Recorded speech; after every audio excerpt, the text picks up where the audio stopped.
카메라가 휘었어. 카메라가 휘었어. 왜 이렇게 휘었지?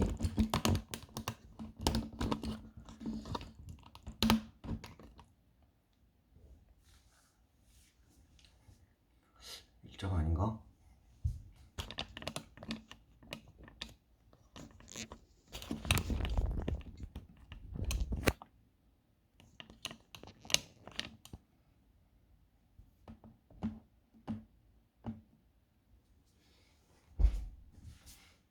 휘었나? 에이, 모르겠다. 안녕하세요. 매일매일 운동하기 실천하고 있는 동타 왕코입니다. 오늘은 화요일, 날씨가 좋습니다. 아주 구름이 이쁘게, 햇빛.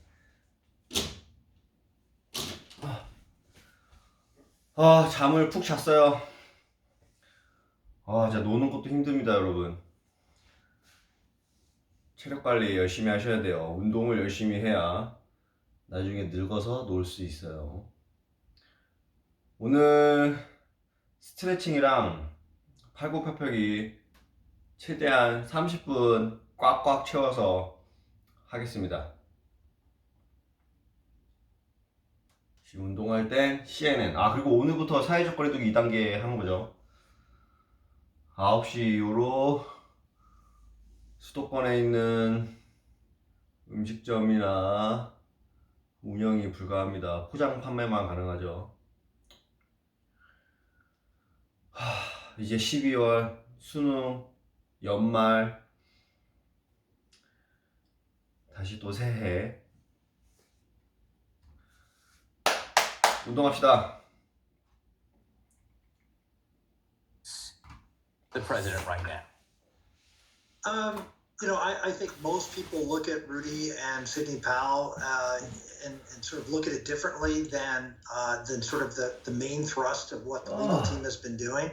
I just don't see the Republican Party the way SC's. I don't know who you're talking to, SC, because I talk to a lot of Republicans all across the country, and I think most people, most Republicans feel like voter fraud is real. Certainly not on the scale that is being alleged by Sidney Powell and Rudy Giuliani, but there is a lot of concern about the big changes that were made before this election with mail-in ballots and the impact that had on elections. So I don't see everybody cowering away. I think a lot of Republicans, most Republicans I talk to, are encouraging that we take a serious look at the security features and look at this information. So I don't think anybody's cowering away. I think there's going to be a lot of action after this election to talk about if we're these changes that we've made and the way we have election week and months instead of election day, and that's a security issue. I think a lot of Republicans are actually cheering the president for bringing this to light, so we can actually try to do something after this election is settled. I see. Right, but Rick, the election was stolen is not the identity, the principal philosophy, the underlying identity of the Republican Party. No, I mean, it can't be. If that's what you're saying the Republican Party is now, well, then the Republican Party is in big trouble. It had an identity before Trump. That identity included being against raising the debt and deficit, against tariffs and protectionism, pro-family. There were a lot of things that Republicans, I know, like me, believed in that were completely morphed into whatever Trump said they should be once he got into office. And Republicans in Congress went along lockstep with Trump's total reimagining of the GOP. When he is gone, they will have to decide who they are again. They could still be the party of Trump, even when he's gone. They could also, though, have this moment of reckoning and remember all the stuff they believed in before he told them not to. Well, let me just say, as the person who wrote the book back in 2014, Blue Collar Conservative, I actually agreed with most of the changes that Donald Trump made in the Republican Party platform. I agreed with his ability to go out there and bring back and raise the debt deficit. No, look, I said most of the things. No, I didn't agree with everything that Donald Trump did, but his focus on working men and women and actually fighting for middle-income Americans and lower-income Americans, to me, is something that the Republican Party should be absolutely all about. And I think that's one of the reasons he did as well as he did. It's not because of who he is. It's because what he stood for. And I think hopefully the Republican Party will learn from that and be the party of middle America again. Well, this is the discussion that will begin in the post-Trump presidency that we will now enter in 58 days. And I welcome this discussion from both of you coming on. I will only know Chris Krebs, to the point that Senator Santorum made, called this the most secure election in American history. So that's out there from a Trump appointee. Yeah, I'm not talking about the security issue. I'm talking about, what happened. Security, he was talking about, having the some votes sort of being corruption. not cheated. That's what he was talking about. He was talking about the ballots being counted invalid, which is what an election is. Senator Santorum, S.E. Cup, we thank you both very much.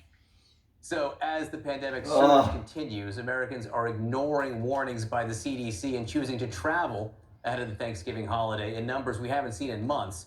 All this as another vaccine maker announces results that when we continue. Air quality update in association with Copernicus, Europe's eyes on Earth.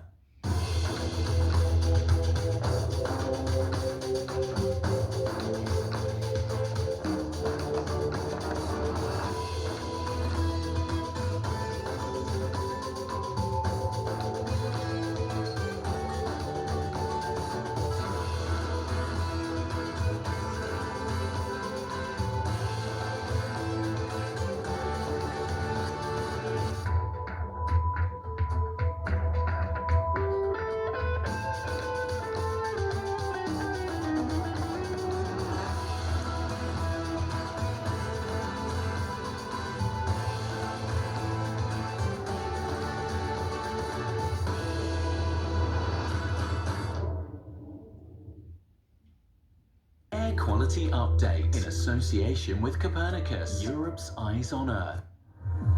You might think you can't change the world, but what if you could? I can change our landscape by redesigning our clothes. I was always a dreamer, but I knew I could be a pioneer. And then I could take control of time and space. I learn from nature. Now's the time to make the whole world listen. We free our streets by the way we move.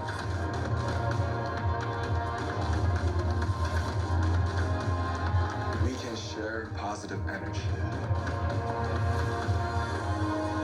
I can be in charge. We all can. Now is the time to show the world that the place is here.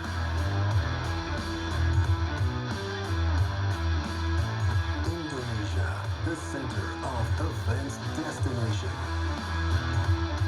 as a proof that our nation will rise and be strong again. I'm Will Ripley in Tokyo, Japan, and this is CNN. Across Africa, businesses are working together like never before. All new on CNN, Connecting Africa. Join me, Eleni Jokas, as we crisscross the continent to show you how new connections between people, places, and projects are revolutionizing commerce in Africa. All new Connecting Africa, December 5th on CNN, in association with Afreximbank. As the sun sets in Seoul and Shanghai, deals are signed in Dubai, and Europe is already in play. New York prepares to make its first move. I'm Julia Chatterley, host of CNN's newest business show, First Move. I'll speak to newsmakers, risk takers, and the ultimate game changers. Bold moves, big deals, winning trades. It's all right here. Make CNN your first move. First Move with Julia Chatterley tonight. Right, there are numbers surrounding the pandemic tonight that could not be more opposite and more alarming. According to the latest figures, more than 148,000 new coronavirus cases are being reported today, along with at least 767 deaths. This, as the TSA reports, more than 3 million travelers went through checkpoints at American airports this weekend. A lot of people on the road, all despite the Centers for Disease Control urging people not to travel for Thanksgiving. Also today, news from AstraZeneca that its experimental coronavirus vaccine is at least 70% effective, 70% on average. Joining me are Dr. William Schaffner, a professor at the Division of Infectious Diseases at Vanderbilt University, who is advising the CDC on distribution of any vaccine, and Dr. Celine Gounder, a member of the Biden-Harris Transition COVID-19 Advisory Board. And Dr. Gounder, I just want to start with you with the breaking news. Ascertainment. President-elect Joe Biden is finally getting the funds to run the official transition. Up until now, you haven't been able to talk to anyone inside the administration. Dr. Fauci said he still hadn't talked to anyone inside the transition team.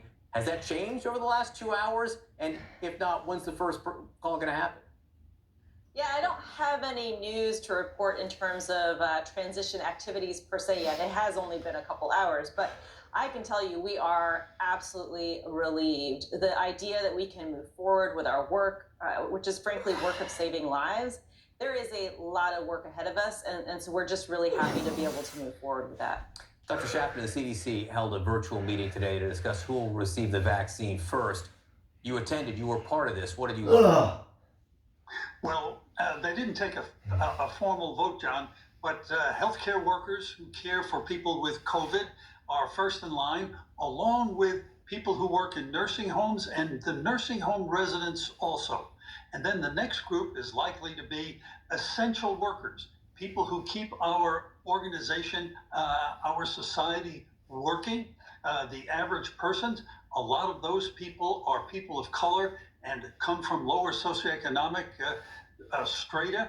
And those are people who have been disproportionately affected by the virus. So that's very important. And then after that, people who are age 65 and older, more severely affected by the virus, and people with underlying illnesses. That's likely the way it's going to go, but it will stretch over months. We can't vaccinate 330 million people in a week and a half. So, Dr. Gounder, to that point, one debate during today's meeting was whether or not residents of nursing homes and other long-term care facilities should receive the vaccine in the first group. And one of the arguments against it is that these residents are frail, and maybe you have a higher mortality rate in these facilities to begin with, and that could erode confidence in the vaccine early on. What do you think of that argument?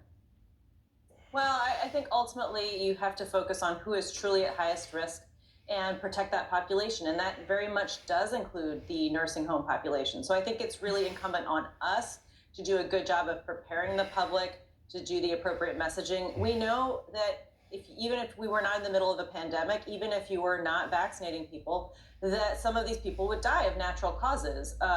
And so we just need to give people a sense of, here's what we should expect, what would be normal under normal circumstances, and not to jump the gun and assume that because somebody gets sick and dies, that's related to the vaccine. So, Dr. Schaffner, I want to talk about Thanksgiving. My kids are lucky enough to be in a public school that has hybrid learning, and they were in class today, and they were telling me that half the kids in their school were out because they're quarantining, getting ready for Thanksgiving. And on the one hand, I was thinking, they're being careful, they're trying to get ready to maybe see their grandparents. But on the other hand, it indicated to me that half the families in this school are still planning on having big gatherings with maybe multi-generational groupings. What are your concerns? What do people need to know as they head into this Thanksgiving holiday? Well, that's the sort of Thanksgiving, frankly, John, that gives me heartburn, because I'm very concerned that people gathering together for prolonged periods of time, very intimately, indoors, is exactly the kind of environment in which this virus likes to spread. So that's just inherently dangerous. This is a COVID Thanksgiving. If we're careful this Thanksgiving, the people whom we love will be with us during the next Thanksgiving. In 2021, this is the one where we really should be showing a lot of restraint and a lot of caution. Dr. Gounder, I see you nodding in approval there. And of course, you no doubt have seen the pictures at these crowded airports over the last few days. People are on the road. They're on the move. Yeah, it really has me very, very worried. You know, this is a Thanksgiving you should be celebrating strictly in your household bubble. And that could be a 미국은 household bubble 땡스기빙 of 데이 family or 때문에 roommates, whoever that includes. 난리군요. This is a moment in which 가족이 we 다 really 모이는 do need 날이기 to make some 때문에. short-term sacrifices for the long-term benefit for our family, for our friends, for our communities. Dr. Shafter, back to the vaccine for a minute. What's the biggest challenge, do you think, in getting this out and convincing people to take it when the time comes? John, it has everything to do with trust. People are concerned about safety. They've heard we've moved very fast. They're afraid we're cutting corners. We haven't cut any corners. The data are going to be examined very carefully by several expert advisory groups, one for the FDA, one from the CDC. And if we then release this vaccine and say that it is safe and effective, we're going to have to demonstrate that. Some of us will have to take it to say, yes, we've gotten it. And then we'll just have to provide reassurance, information in the most open, direct way we can. Dr. Shafter, Dr. Gander, thank you both for what you do, and thanks for being with us tonight. Thank you. So it really does sound like a story out of a long-ago Watergate dirty trick playbook. Races in Florida allegedly influenced by dark money and, for all intents and purposes, phantom candidates. Up next, the CNN investigation.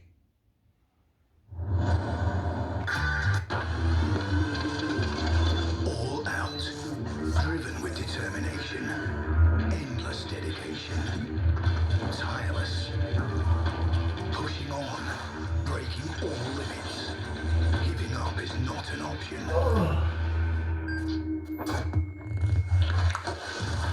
For your health matters most, so we'll never stop advancing ourselves to be ready for anything.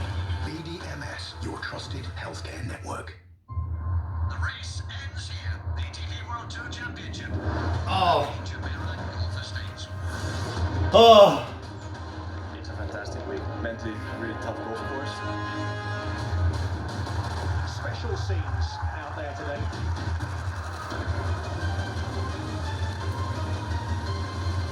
He's done it, and he's got the jackpot.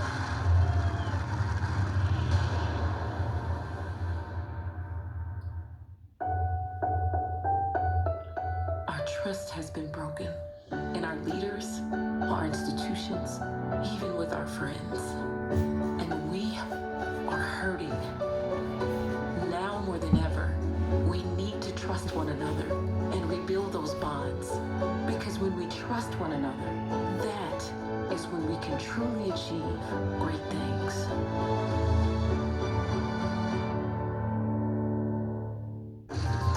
Superhero.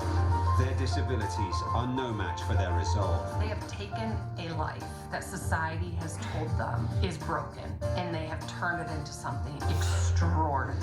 From rugby to swimming, canoeing to athletics, join me, Christina McFarlane, as I meet 5 Paralympic athletes from around the world whose stories of willpower, strength and ambition define what it means to be a superhero. Superhero, Saturday on CNN. This is CNN. More people get their news from CNN than any other news source.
When you travel the world, make sure the world travels with you.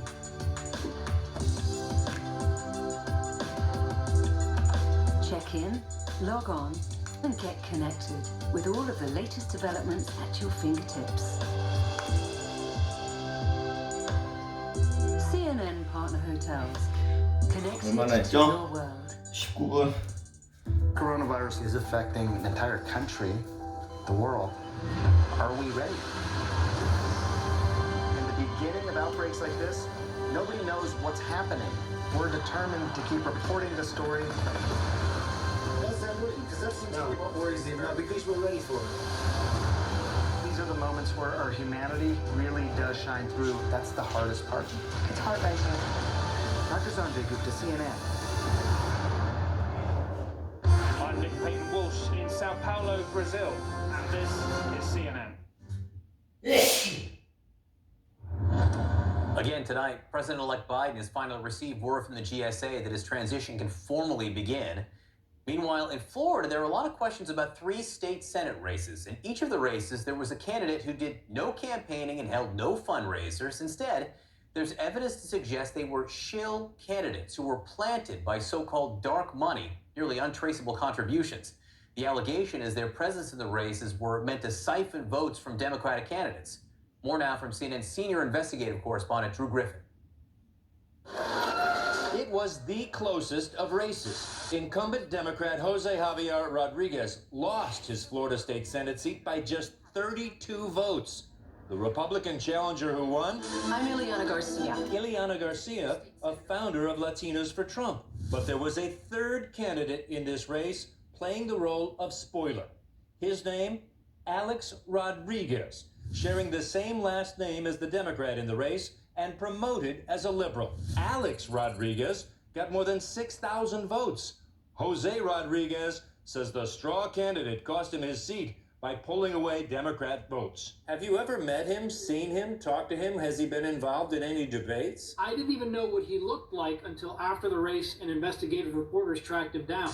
We have to fight back. In State Senate District 9, Democrat Patricia Sigmund lost to a Republican by just 2% of the vote.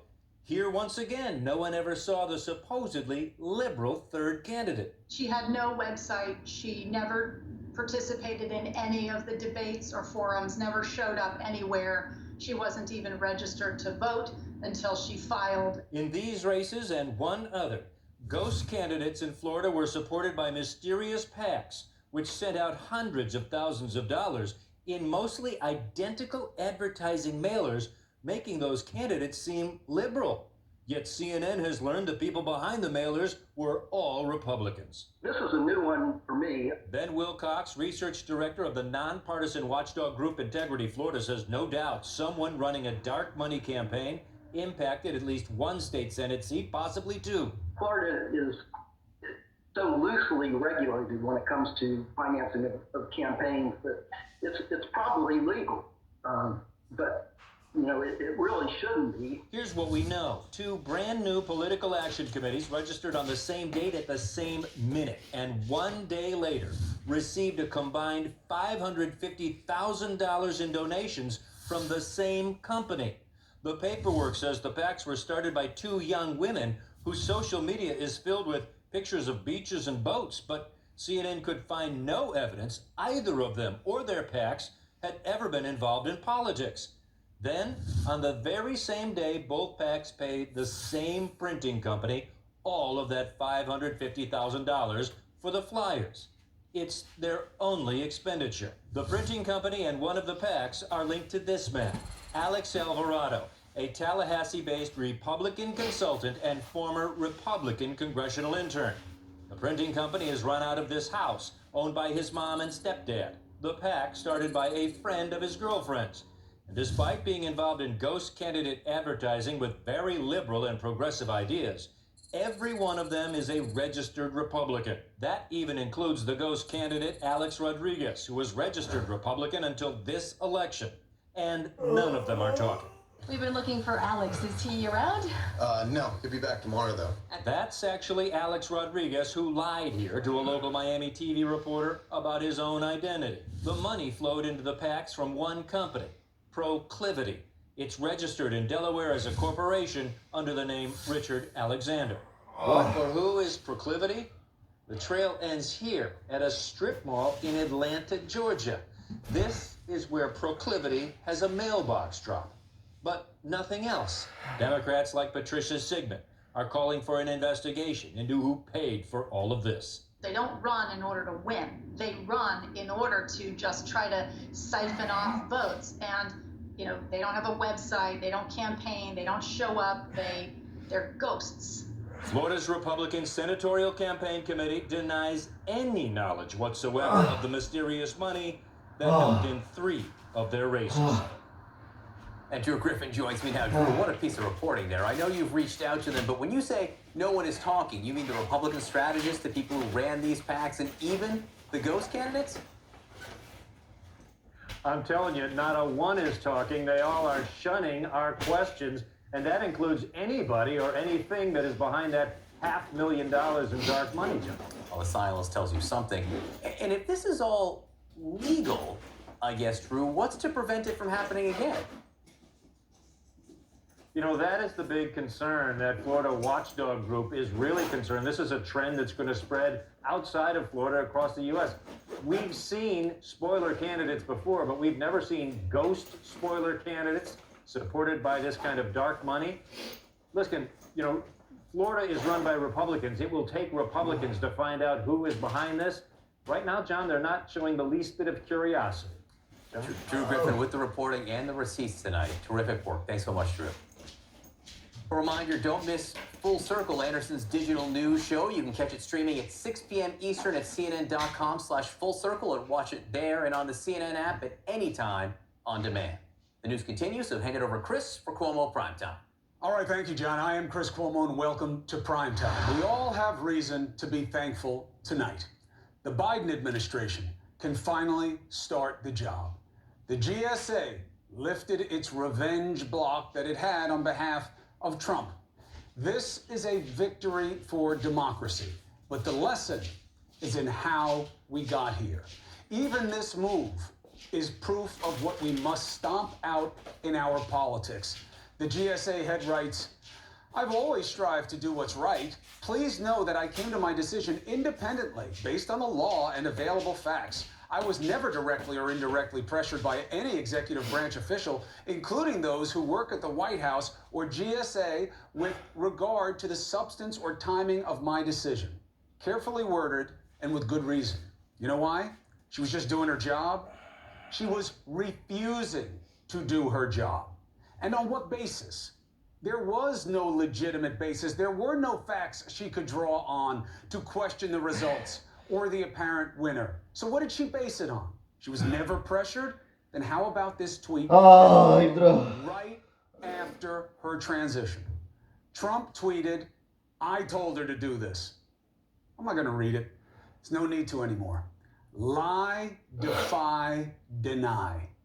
That is why he lost. Now get this.